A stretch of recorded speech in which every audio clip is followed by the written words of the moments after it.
Hello, everyone. Welcome to What the Film podcast for and by movie lovers. My name is Kevin Satterfield, one of your hosts.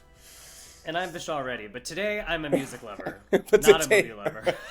So, Vishaal, we are here today to discuss our most anticipated films of 2026. Yes. Before we do that, I wanted to ask you, are you excited about this year in movies? It's still very early to say. Okay, that's a very because political answer. I felt this way last year, where, and we talked about this, but by fall, we really of last year, we didn't really have an awards season. It felt like all of these films kind of started coming out September to December. They were doing big festivals and stuff. So I was excited by the end of the year about the films coming out, but at the beginning I was like, it feels light. This year I feel a little bit differently because I think there's a lot more bigger, as we'll talk about, there's more just bigger budgeted things that I think are interesting, but a lot of my trepidation here is some of the films that I should be excited about, they're being kept very under wraps. So we don't know anything. Right. Are they still coming out this year? Or yeah. Okay. Yeah. Okay. Interesting. I mean, we're living in you? this.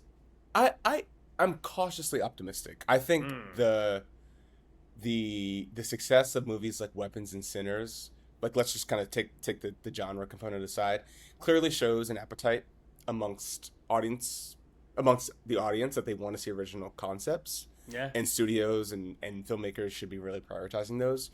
And we're in this post-Marvel period where franchises are still happening, but maybe, studios can't rely on Avengers making $2 billion. No.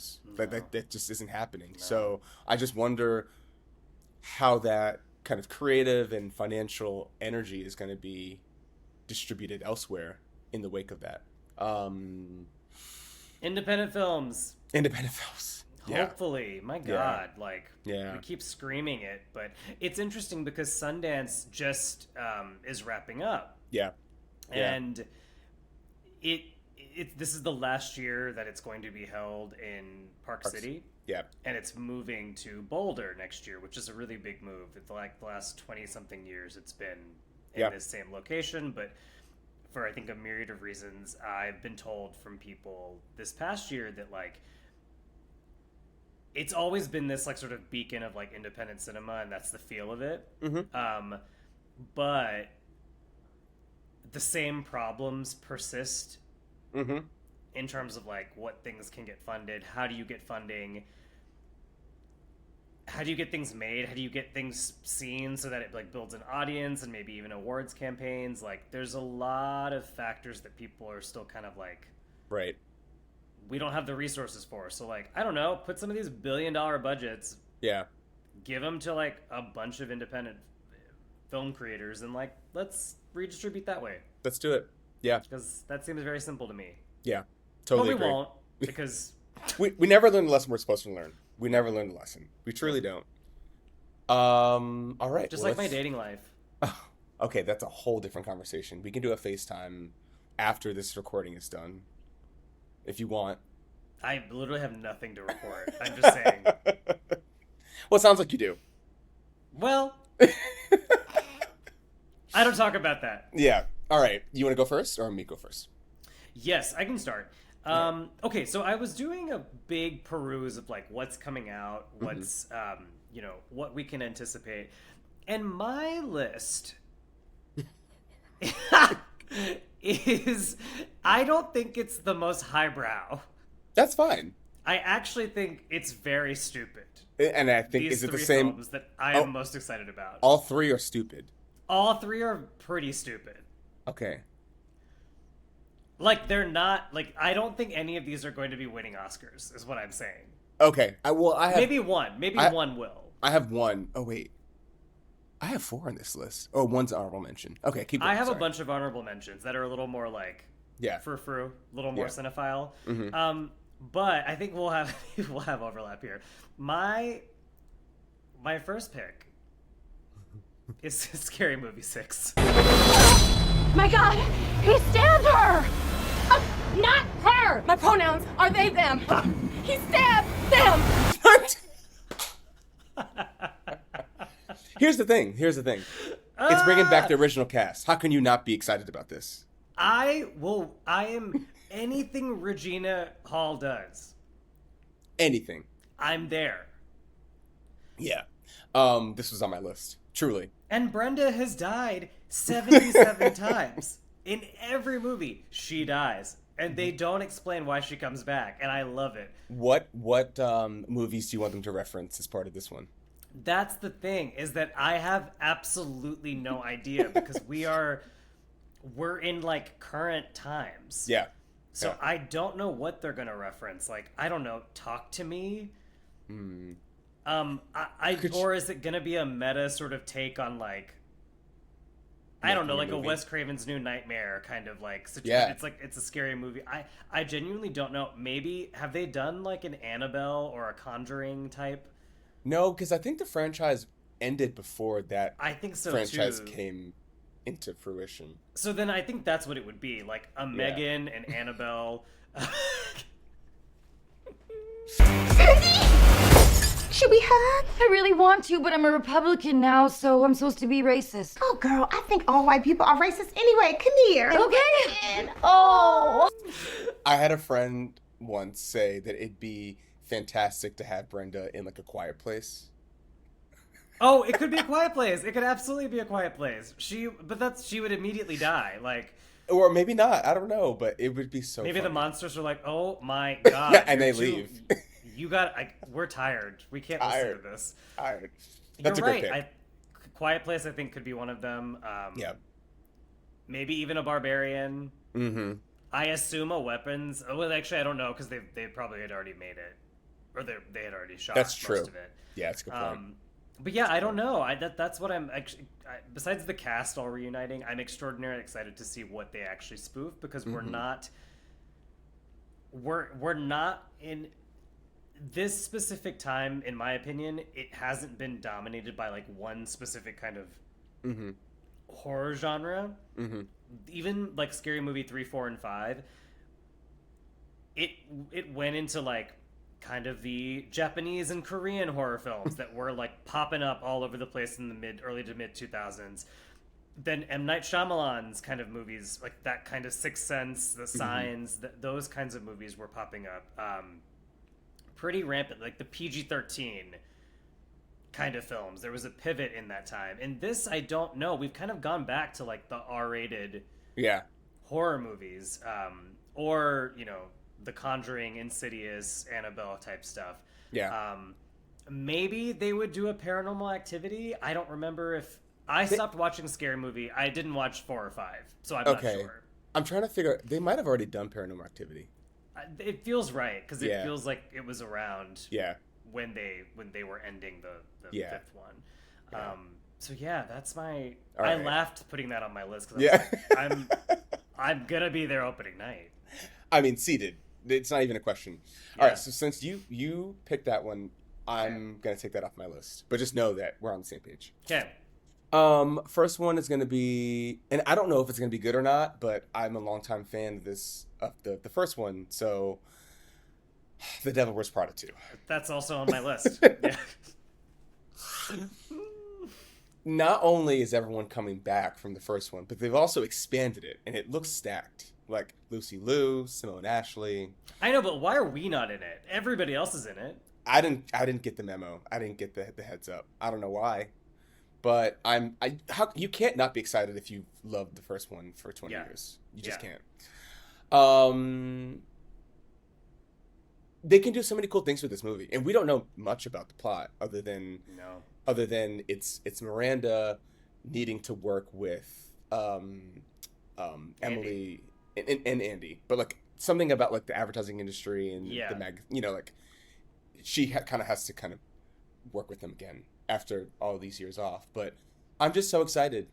I'm excited for them to have fun. I'm excited for them. It's not going to be an awards movie, but just have fun with it, you know?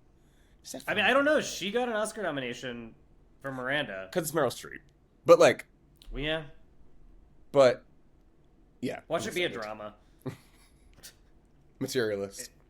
It's sad. God. Dakota in a trench coat. Yeah. With the wind blowing in her hair. But it's Miranda and her wig flies off. All right, number 2. What you got? Okay, so we've both taken each other's like off the board 2 slots. Okay, so I am then going to highlight. We now know the title, but Steven Spielberg's next movie, Disclosure Day. What did you steal? Secrets. The data they paid me to protect. Are they people?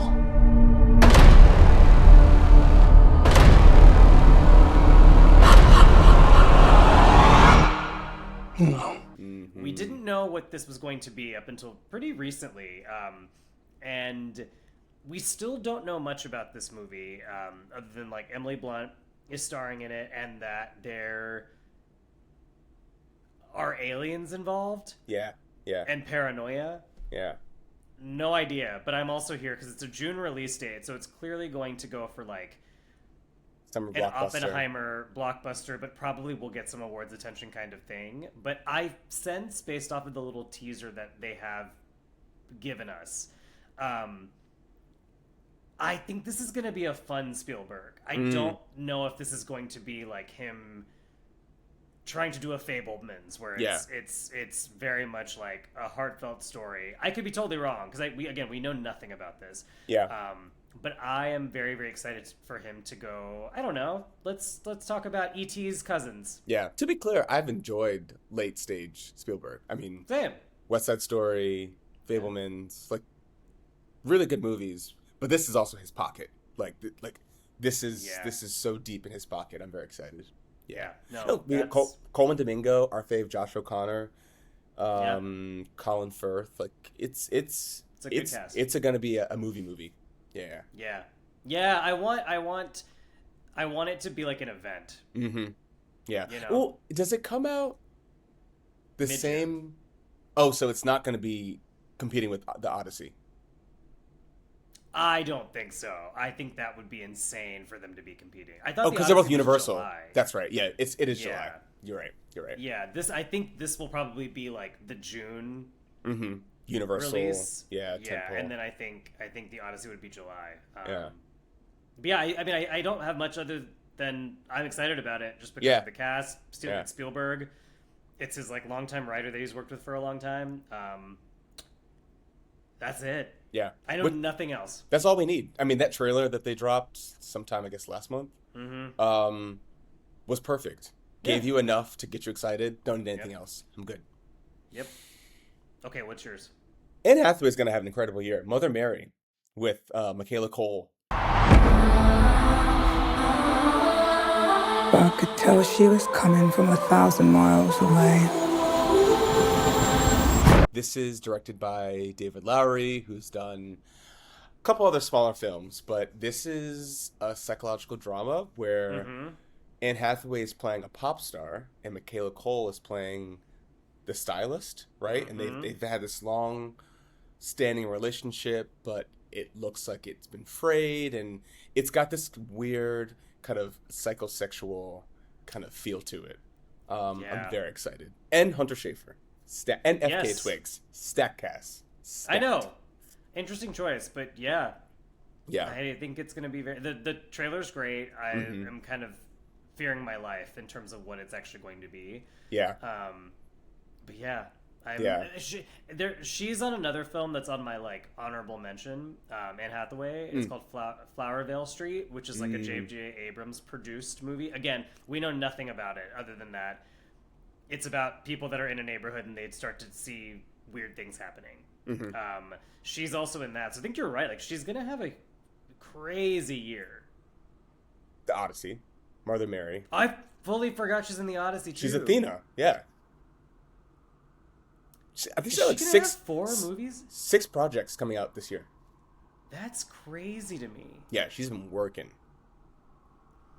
That's wild. Okay. Wow. Good for her. Yeah. Mine is okay. So this is another one. I know nothing about it, but it's Werewolf, Robert Eggers. Ooh, yeah.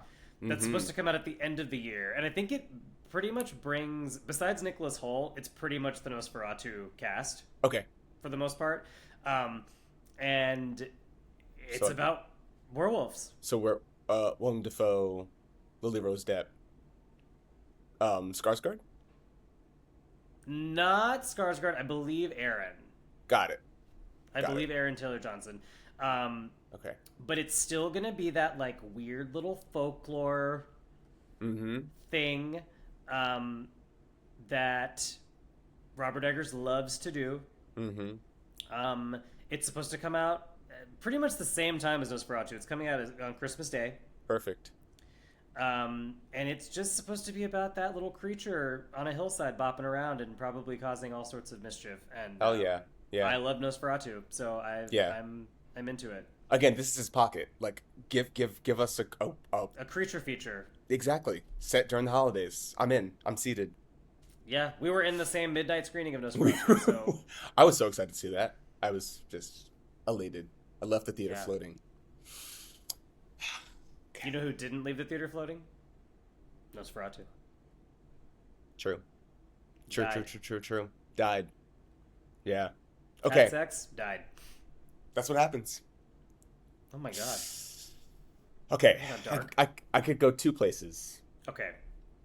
I'm going to go with The Bride by Maggie Gyllenhaal. When we recorded this, The Bride had not come out yet. Since then, let's just say the internet has had some thoughts. The Bride is a disappointing mess that goes nowhere despite Jessie Buckley and Christian Bale trying their best. Consider this a snapshot of a more innocent time in cinema. Please. Help. Help.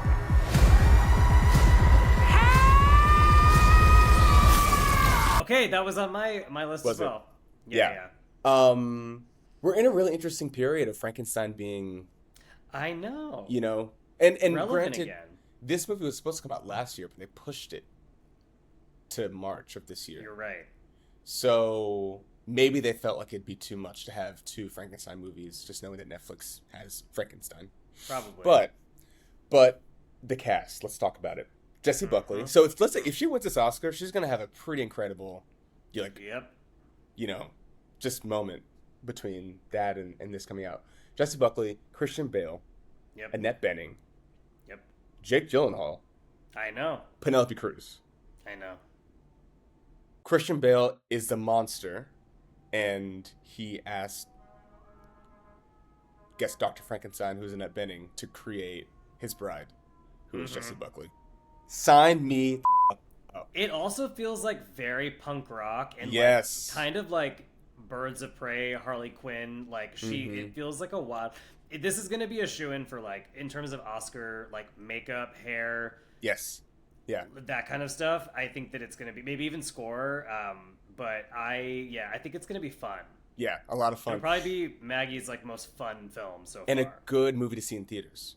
Good, don't watch it at home. Watch this in the theater. I already fear though that it's not drumming enough buzz. Because when I've been in two theaters where like the trailer played and it was crickets. Don't love that. There wasn't even like a heightened like yeah. I'm excited about this. I know that March period it's kind of tough.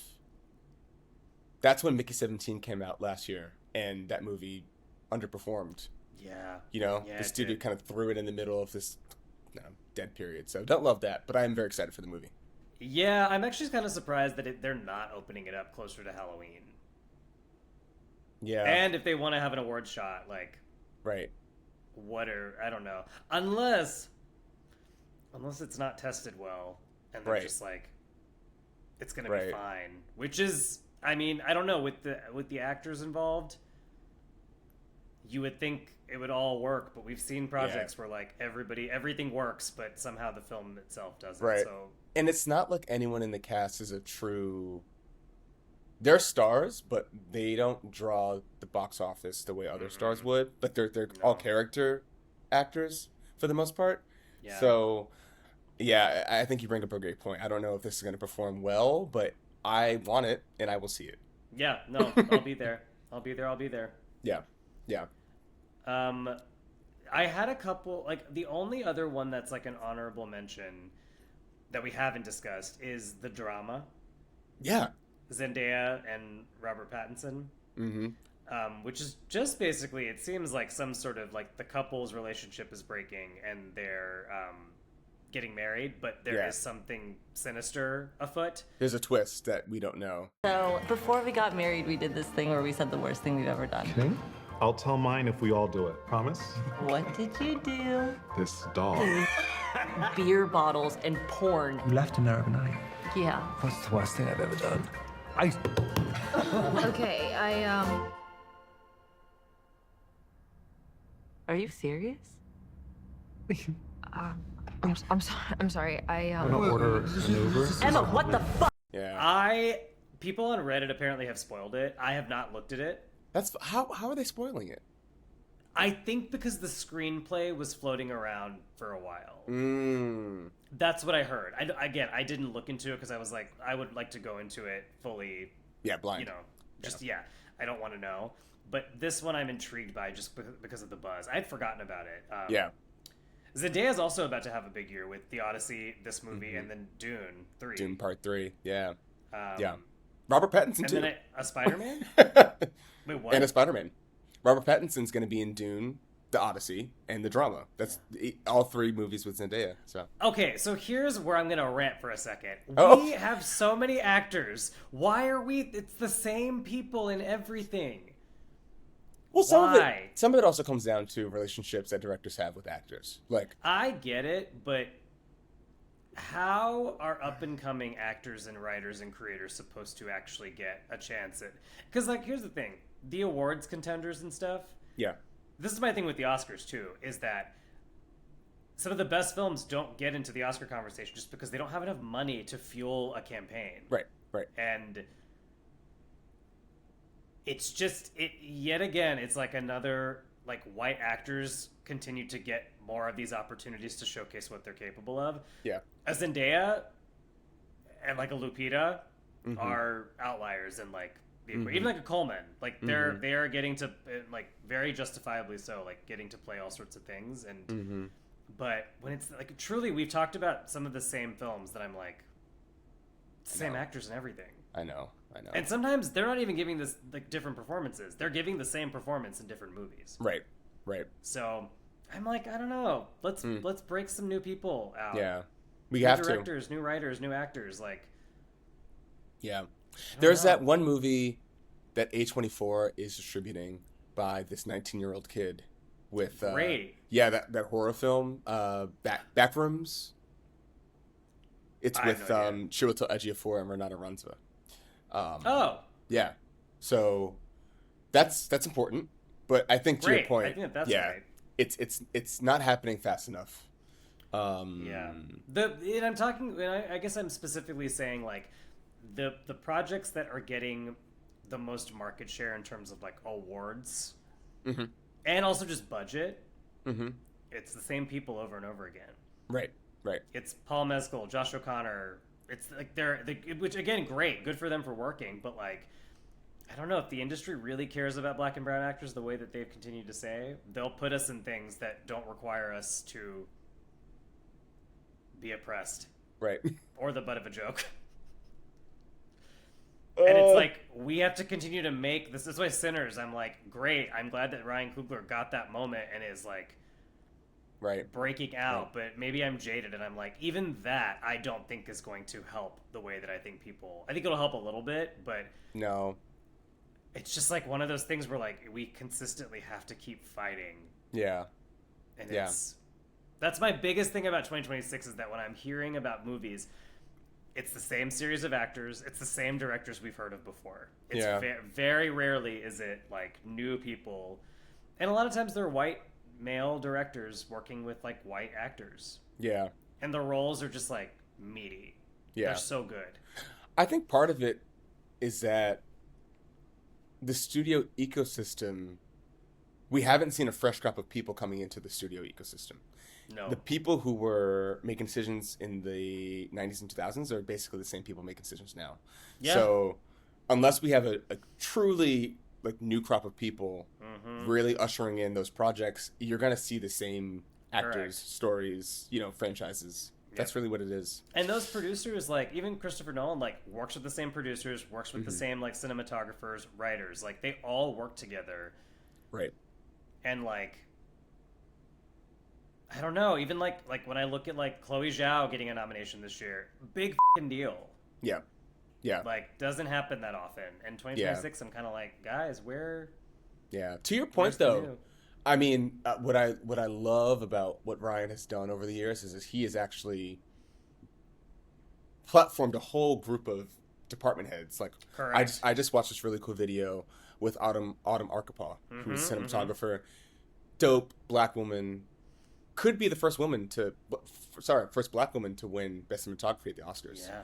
Ruth Carter, Hannah Beaker, Ludwig, who's been doing incredible work for other producers and directors as well, but like he's really creating a new crop of really talented people, most of whom are people of color. So it's great.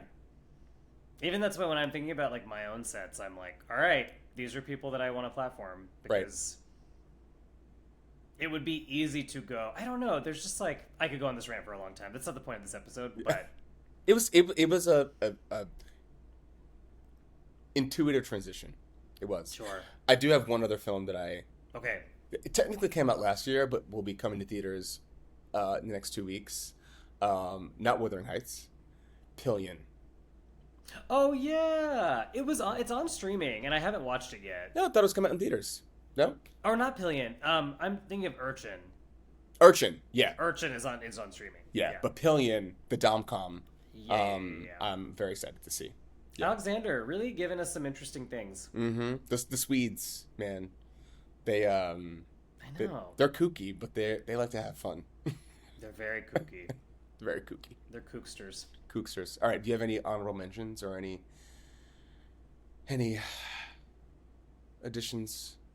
I don't think so. I think we'll learn a lot more as these like festivals start to like come out. I actually, because Sundance just happened, I've been sort of checking in on like what was interesting, and The Invite was the one that Olivia Wilde, I've heard from multiple. I have a friend who saw it and said it was really, really great. Good. So that one I'm anticipating, and then she's also in Greg Araki's new movie. Who weirdly another friend, also was there and said the same thing, and like it was a wild movie. Yeah, I Want Your Sex. Yes. So I'm excited about those two so far. Okay. But South by is about to happen in March, and then Tribeca will be right after, and then the summer will be we'll kind of know more. Well, Cannes will be in May. Cannes will be in May. And Venice will be in September. So yeah, that like May, September. Toronto will also be like September, over the summer. Or October. August, September. October. Yeah. So we'll know more like later. And then Project Hail Mary with Ryan Gosling, which is based on care. Couldn't care less. Come on. Have a little fun, okay? I just don't care. Have a little fun. I have Scary Movie 6 on my list. Yeah, no, you're right. Fun. Yeah. I am fun. I am fun. No, that one I looked at that one as I was making this list, and I was like... Like the trailer? Yeah. Yeah. It kind of feels like it's The Martian, like the Ridley Scott movie with Matt Damon, which we don't love, but I love The Martian, so, you know. Happy for you. Do you like The Martian? You didn't like The Martian? I thought it was fine. There's a lot of fine movies from really good filmmakers. Yeah. Ridley Scott is not in his prime. We know that. But, like, I'm just happy he's still giving us movies. Yeah. Like, would love an opportunity to work with the man. But, just, not... But I'm also not, like, that's not my favorite kind of movie. Yeah, that's fair. That's fair. That genre is not my favorite kind of, like, thing. That's fair. No, it's a genre film. I totally get it. All right, any closing thoughts? Anything you want to add? No, I'm excited. I'm excited to continue. That's it. I don't know. Was that not No, it's perfect. That wasn't convincing. It was fine. Well, with that said, maybe let's give the audience a teaser of the next conversation we're going to talk about, which is... I forgot. No. Why hasn't this person received an Oscar yet? That's right. Yes. Let's get into it. Meaty conversation. Well, we're not picking the same person, right? We're each not. gonna... But right. I'm gonna spring something on you in this episode. Ooh, okay, I'm excited. All right. Until then, ciao. Bye. Ciao. Okay. European.